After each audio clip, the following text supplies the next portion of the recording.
नमस्कार दोस्तों, पैट के इस ऑनलाइन एजुकेशन चैनल के ऊपर आप सभी दोस्तों का हार्दिक अभिनंदन है, हार्दिक स्वागत करता हूं। जैसा कि पिछले वीडियो के अनुभाग में आपने देखा कि हमने इस्लाम धर्म का जो टॉपिक है उसको प्रारंभ किया था और जाना था पिछले अनुभाग के अंदर कि किस प्रकार से जो है इस्लाम धर्म की उत्पत्ति हुई और पैगंबर मोहम्मद साहब जो इसके अंदर व्यक्ति रहे हैं उनका इसमें किस प्रकार से जो उन्होंने रोल है वो प्ले किया और आगे जाकर किस किस प्रकार से जो है सिचुएशन के अंदर परिवर्तन आते गए। लास्ट में हम जहाँ पर इस टॉपिक के अंदर डिस्कशन को अपना हमने विराम दिया था वो पॉइंट था कि अबू बकर की मृत्यु हो जाती है और उनकी मृत्यु के फलस्वरूप जो कि पहले हमारी एक सोसाइटी का या फिर ये कह सकते हैं कि संपूर्ण समाज में एक परंपरा थी और वो परंपरा थी कि उत्तराधिकारी बनने के विषय में। तो जब हम इसके उत्तराधिकारी के विषय में बात करते हैं तो आज की कक्षा को हम वहीं से प्रारंभ करेंगे और रिलेट करके चलेंगे बिल्कुल उन घटनाओं के साथ जिसके बारे में हम जिक्र कर चुके हैं। तो शुरू करते हैं कि घटनाएं किस प्रकार से घटित होगी। पैगंबर मोहम्मद साहब की जब मृत्यु हुई तो पैगंबर मोहम्मद साहब की मृत्यु के पश्चात पैगंबर मोहम्मद साहब के उत्तराधिकारी का जिक्र आ जाता है। पैगंबर मोहम्मद साहब की मृत्यु के पश्चात पैगंबर मोहम्मद साहब के उत्तराधिकारी का जो है जिक्र आ जाता है। पैगंबर मोहम्मद साहब के उत्तराधिकारियों में अगर बात की जाए तो कुल मिलाकर के इसके अंदर 4 जो है इसके उत्तराधिकारी वो सम्मिलित थे। एक एक करके हम उसके बारे में विस्तार से बात करेंगे। सबसे पहले अगर बात की जाए तो इसमें आता है अबू बकर। सबसे पहले व्यक्ति जो थे वो थे अबू बकर। दूसरे अगर व्यक्ति की बात की जाए, दूसरे इनके उत्तराधिकारी की बात की जाए तो वो व्यक्ति थे उमर। तीसरे उस्मान, तीसरे व्यक्ति का जो नाम था वो थे उस्मान और चौथे व्यक्ति थे अली। तो ध्यान दीजिएगा, पैगंबर मोहम्मद साहब की जब मृत्यु हो जाती है तो पैगंबर मोहम्मद साहब की मृत्यु के पश्चात 4 उत्तराधिकारी जो है इसके सामने आते हैं। सबसे पहले अबू बकर। अबू बकर को इस्लाम धर्म के अंदर पहला खलीफा कहा गया। पहला खलीफा कहा गया। खलीफा इस्लाम धर्म के अंदर धर्म गुरु को जो है खलीफा कहा जाता है और ये जो इन्हें उपाधि मिली थी, ये उपाधि पैगंबर मोहम्मद साहब का जो प्रारंभिक दौर है वहीं से इनको वो प्राप्त हो गई थी। और दूसरे जो यहाँ पर आते हैं वो आते हैं उमर उत्तराधिकारी के रूप में। तीसरे उत्तराधिकारी होते हैं उस्मान और चौथे जो उत्तराधिकारी होते हैं वो अली होते हैं जो कि पैगंबर मोहम्मद साहब के दामाद भी थे, जो कि पैगंबर मोहम्मद साहब के दामाद व शिष्य थे। तो इस चीज़ के ऊपर हम जो है वो डिस्कशन कर रहे हैं कि पहले हैं अबू बकर, दूसरे उस्मान, तीसरे उमर और एक होते हैं अली जो कि उनके दामाद थे। तो जो ब्राइटनेस थी वो ज़्यादा थी तो उसको ठीक कर दिया गया है। इस कारण से वीडियो के अंदर एक हल्का सा पोज जो है वो आपको देखने को मिलेगा। जब दामाद की यहाँ पर हम बात कर रहे हैं अली की या फिर उस अली के बारे में, तो इसके आगे जो पॉइंट है वो पॉइंट बन जाता है कि अली व अबू बकर जो ये 2 जो उनके नज़दीकी थे, इनके बीच में उत्तराधिकारी अली जो कि यहाँ पर चौथे नंबर के ऊपर मैंने दिखाया हुआ है और अबू बकर जो कि पहले नंबर के ऊपर है, इनके बीच में उत्तराधिकारी को लेकर इनके बीच में हो जाता है विवाद। ध्यान से समझिएगा, अली व अबू बकर के उत्तराधिकारी बनने के बीच में उनके बीच में क्या हो जाता है, विवाद हो जाता है। और ये विवाद सिर्फ इन तक नहीं जाता बल्कि इनके जो अनुयायी हैं, इनके जो अनुयायी हैं उन अनुयायियों के बीच में यानी कि लोगों के बीच में एक प्रकार से फूट, एक प्रकार से विवाद का जो कारण है वो उत्तराधिकार बन गया। बहुत सारे लोग, काफ़ी लोग तो अबू बकर जो कि इनको पहला खलीफा कहा गया, इनको अपना अनुयायी मानते थे, इनके फॉलोअर्स थे और काफ़ी जो है वो अली के फॉलोअर्स थे। तो इस कारण से दोनों के बीच में गुटबाजी जो है होना शुरू हो गई। गुटबाजी मीन्स एक प्रकार से दल बन गए, एक गुट बन गए, एक ग्रुप जो सिस्टम है वो सोसाइटी के अंदर डिस्ट्रीब्यूशन होने लगा। वहाँ पर विवाद हो गया इस चीज़ को लेकर के कि उत्तराधिकारी या तो अली बनेंगे या फिर अबू बकर बनेंगे। तो काफ़ी लोग जो है फॉलोवर्स थे। तो जिस प्रकार से दो गवर्नमेंट विपक्षी दल होता है, इसी प्रकार से उनके बीच में होना शुरू हो गया। और इसी विवाद के कारण ध्यान समझिएगा, जो यहाँ पर विवाद हुआ है, इसी विवाद के कारण इस्लाम धर्म दो भागों में बट गया। इस्लाम धर्म दो भागों में बट गया। पहले वाले कहलाए शिया, पहले वाला भाग कहलाया शिया, और दूसरे वाला जो भाग है वो कहलाया सुन्नी। ध्यान से समझिएगा, शिया मुसलमान और दूसरे वाला भाग कहलाया सुन्नी मुसलमान। तो ये जो दो भाग है, इनका उत्पत्ति, इनका जो उद्भव है वो इस विवाद के कारण जो है वो होता है। अब अली के जो फॉलोवर्स थे, ध्यान से समझिएगा, शिया कौन थे? ये अली के फॉलोवर्स थे। और इन लोगों की जो संख्या है वो अप्रोक्सीमेट 15 से 20% थी टोटल जनसंख्या की। और दूसरे वाले जो लोग थे सुन्नी मुसलमान, ये थे अबू बकर के अनुयायी, यानी कि 80 से 85% तक का जो भाग था लोगों का वो थे सुन्नी मुसलमान। तो एक बात यहाँ से क्लियर हो गई कि शिया मुसलमान और सुन्नी मुसलमान जो ये एक ग्रुप है या फिर मुसलमानों का जो एक उद्भव था वो यहाँ से माना जाता है। और अली के फॉलोवर्स जो थे वो तो कहलाते हैं शिया मुसलमान, और अबू बकर के जो फॉलोवर्स हैं वो कहलाते हैं सुन्नी मुसलमान। तो यहाँ तक की अपनी बात पूर्ण हुई। अब आगे बढ़ते हैं।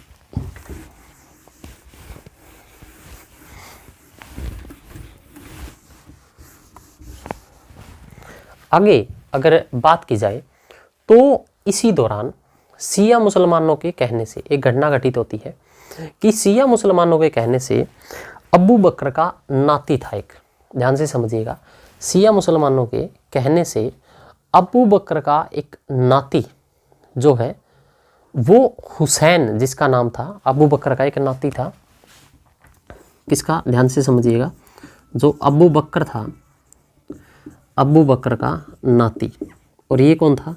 हुसैन। इसका नाम क्या था? हुसैन था। ये जो हुसैन है ये कहाँ चला जाता है? ये बगदाद चला जाता है।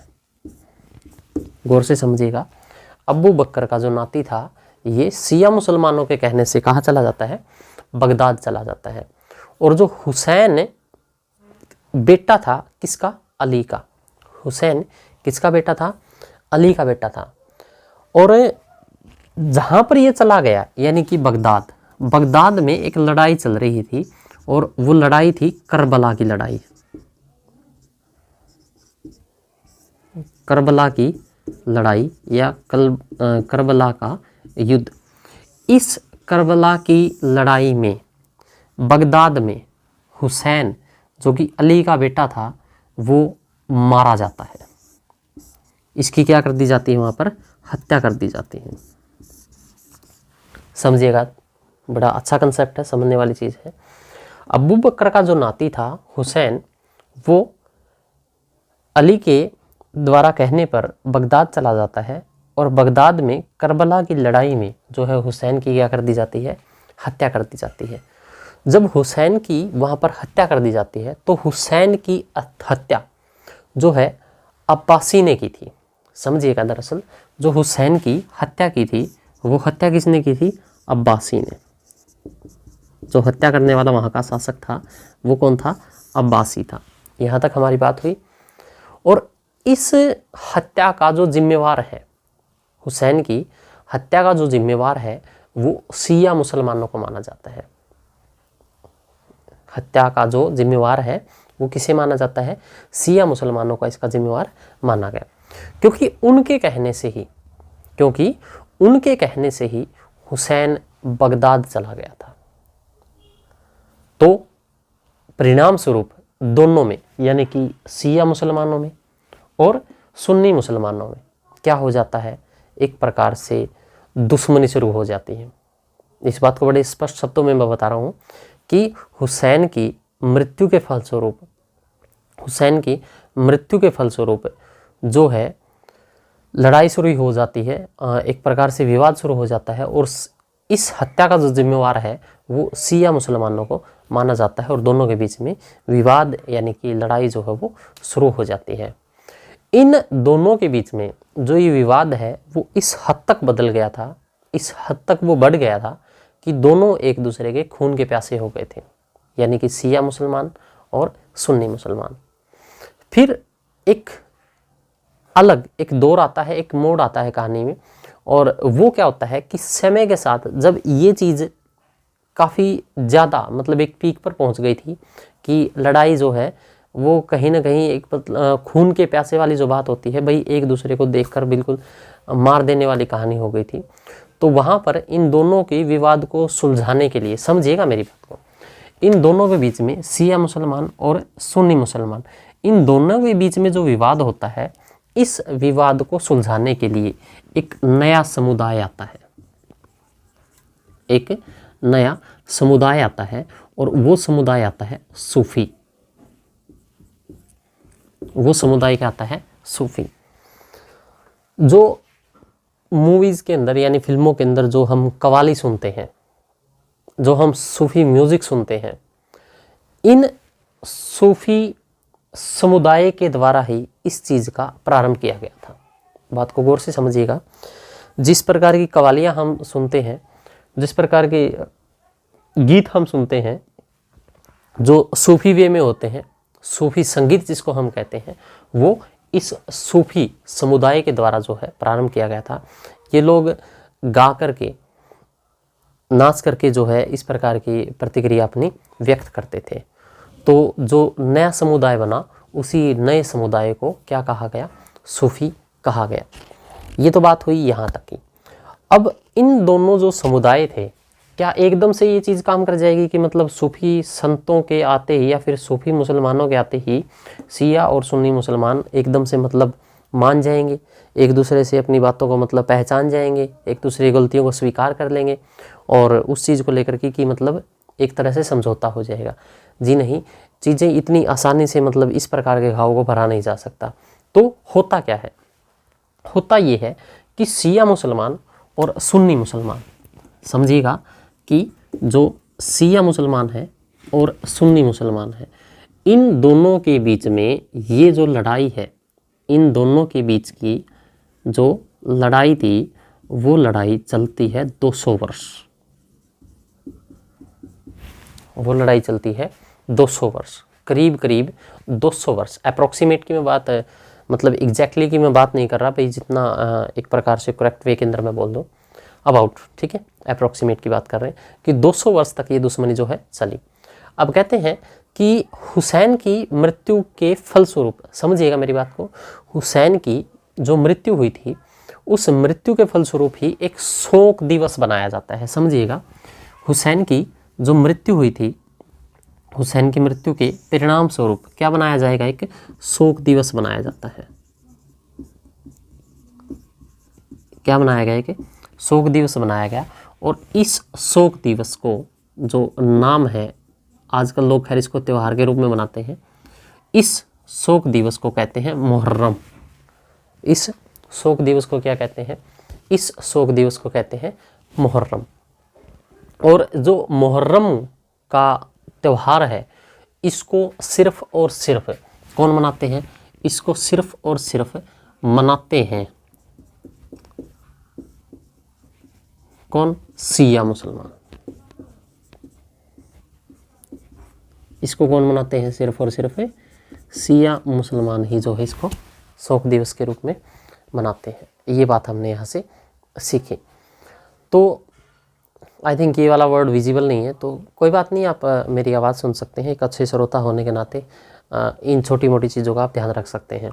और कहते हैं कि जो अच्छा श्रोता है वो अच्छा वक्ता भी बन सकता है। और श्रोता से जब कोई व्यक्ति वक्ता बनता है तो उसके बीच की जो प्रक्रिया होती है वो बड़ी महत्वपूर्ण हो जाती है कि आप चीज़ों को सुनते कैसा हो और उसे ग्रहण कैसे करते हैं, उन चीज़ों को एक्वायर्ड कैसे करते हैं। तो ये वाली प्रोसेसिंग काफ़ी जो है वो देखने वाली होती है और समझने वाली होती है कि यहाँ पर आप कितने इंटेलिजेंसी से अपने आप को पेश करते हैं, कितने से चीज़ों को अंडरस्टूड कर पाते हैं। खैर आगे बढ़ते हैं कि अब यहाँ पर क्या मनाया जाता है, एक मुहर्रम का जो है त्यौहार मनाया जाता है। और मुहर्रम का जो त्यौहार मनाते हैं वो सिर्फ़ और सिर्फ कौन मनाते हैं, शिया मुसलमान मनाते हैं। अब कहते हैं कि इस्लाम जगत के अंदर एक शब्द जो मैंने यूज़ किया था खलीफा, खलीफा जो शब्द था, इस खलीफा शब्द को आगे जा कर के इस्लाम धर्म के अंदर जो एक खलीफा शब्द था, उस खलीफा शब्द को 1924 तक महत्व मिला। यानी कि मैं कहता हूं कि जो खलीफा पद था, खलीफा क्या था, एक पद था, और ये पद कब तक रहता है, 1924 तक। ये खलीफा जो पद है, ये पद कब तक रहता है, ये रहता है 1924 तक। 1924 ईस्वी में इसे तुर्की के शासक मुस्तफा कमाल पाशा ने समाप्त कर दिया था। समझिएगा मेरी बात को, तुर्की का एक शासक था जिसको हम कहेंगे तुर्क शासक। नाम क्या था, नाम था मुस्तफा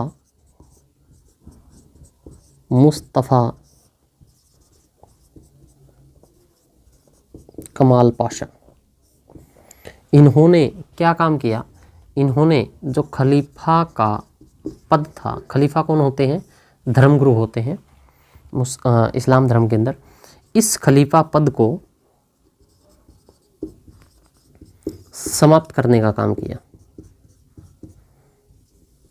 इस खलीफा पद को समाप्त करने का जो है काम किया था तुर्की के शासक मुस्तफा कमाल पाशा ने। और कब किया ये, 1924 में। कब किया ये, 1924 में इसे समाप्त कर दिया गया। अब 1924 ईस्वी में जब इसे समाप्त कर दिया गया तो अब यहाँ पर भी एक प्रकार से कुछ जो है धुआं उठा था, कुछ यहाँ पर भी दिक्कतें आई थी और एक विवाद का विषय ये जो है वो बन गया था। काफ़ी इम्पोर्टेंट चीज़ें हैं जो इस चीज़ के अंदर, उसको हम डिस्कशन कर चुके हैं। अगर यूँ मतलब चीज़ों को अगर लंबा खींचने लग जाए तो हमें सिर्फ जो चीज़ें चाहिए वो चाहिए एग्ज़ाम ओरिएंटेड। तो सिर्फ एग्ज़ाम ओरिएंटेड चीज़ों के पीछे हम जाने वाले हैं। बाकी लॉजिकली अगर जो चीज़ें सीखनी है, जिसको डीप चीज़ों को जानना है, उस चीज़ के लिए हम स्पेशल जो है एक बैच वो प्रारंभ करने वाले हैं और उसे देखेंगे किस प्रकार से मतलब आगे बढ़ाया जाए और बेहद अच्छी प्लान के साथ जो है चीज़ों को आगे बढ़ाने का हम काम भी करेंगे, ऑब्वियस है जो कि। तो चलिए आगे बात कर लेते हैं एक छोटी सी और आखिरी बात कि मोहम्मद साहब जो पैगंबर का जन्म दिवस है, उस जन्म दिवस के ऊपर ईद ए मिलाद उन नबी जो है पर्व बनाया जाता है। समझिएगा, जो जन्म दिवस है पैगंबर साहब का, उस जन्म दिवस के अवसर पर क्या बनाया जाएगा, ईद ए मिलाद उन नबी।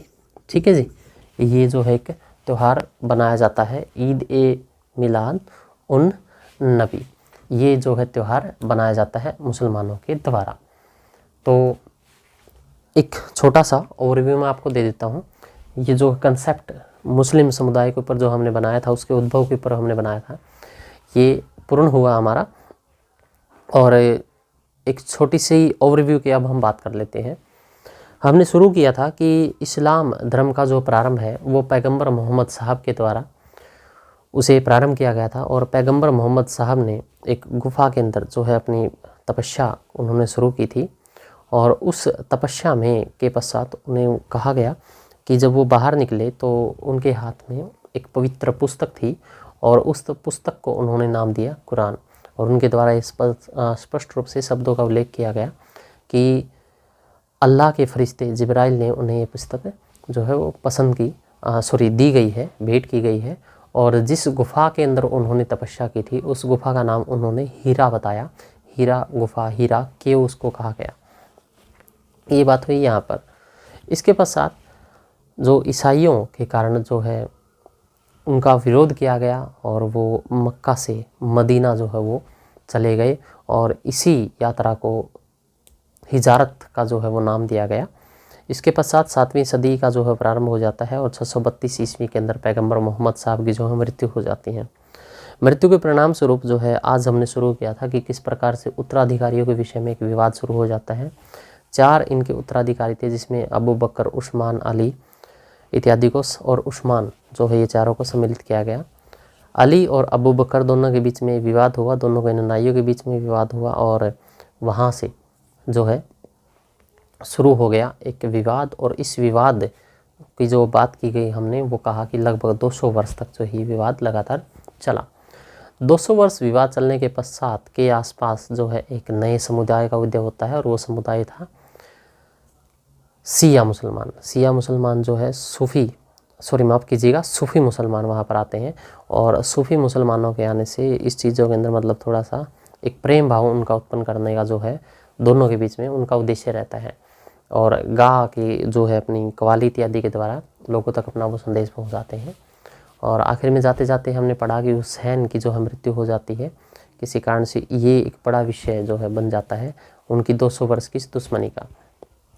1924 ईस्वी के अंदर खलीफा जो है पद को समाप्त कर दिया गया तुर्की के जो शासक था कमाल पाशा के द्वारा। तो ये कुछ ब्रीफ के अंदर जो मैंने अभी आपको बताया सार मात्र के रूप में कि चीज़ें कुछ ऐसे करके जो है घटित हुई थी। इन चीज़ों की अगर विस्तृत रूप से अगर चीज़ों को समझना है तो सिंपल सी बात है, आपको लेक्चर को दोबारा से एक बार और देखना होगा और अच्छे से निश्चित रूप पर आप इस चीज़ को समझ पाएंगे। बात कर लेते हैं कुछ महत्वपूर्ण, और वो ये है कि जिस भी बच्चे ने मतलब अगर वीडियो हमारी पसंद आती है, हमारे द्वारा किए गए एफर्ट्स आपको पसंद आते हैं तो आप कमेंट और लाइक इत्यादि करना ना भूलें।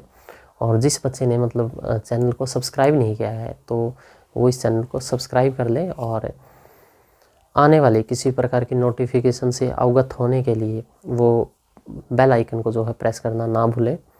आप सभी का एक बार फिर धन्यवाद देता हूं अपना कीमती समय इस प्लेटफॉर्म के ऊपर व्यतीत करने के लिए और आशा करता हूं कि आपका स्नेह, आपका जो प्रेम है वो हमारे साथ, हमारी टीम के साथ यूँ ही बना रहेगा।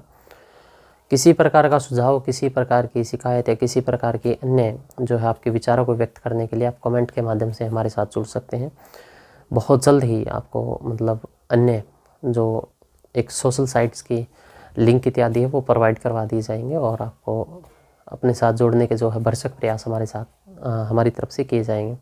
तो खैर आज के लिए बहुत बहुत आपका धन्यवाद और अल्लाह रखा सब खैर सुख इत्यादि चीज़ों के साथ जो है सत श्री अकाल, नमस्कार, राम राम, whatever you connected feel with, इन चीज़ों के साथ हम आज के लेक्चर को यहाँ पर विराम देते हैं।